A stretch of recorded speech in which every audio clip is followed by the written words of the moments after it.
ফজরে যান নাই, আল্লাহ বলেছে ফেরেশতাদেরকে থাক, লিখিস না, জোহরে আসবে। আমার বান্দা তো,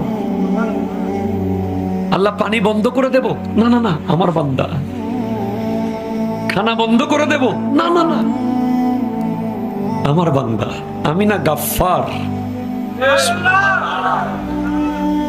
আমি আল্লাহ না ক্ষমাকারী।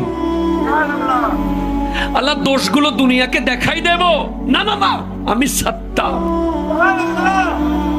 রহমতের চাদর দিয়ে ঢেকে রেখেছেন। আপনি জান নাই, আপনাকে হাইয়া আলাস সালাহ বলার পর আবার হাইয়া আলাল ফালাহ বলেছেন। হাইয়া আলাস সালাহ বললে হতো, ফালাহ কেন বললো? আরে তোর লাভের জন্য আয়। আমি আল্লাহকে তুই সিজদা করবি, লাভটা আমার হবে না, তোর হবে।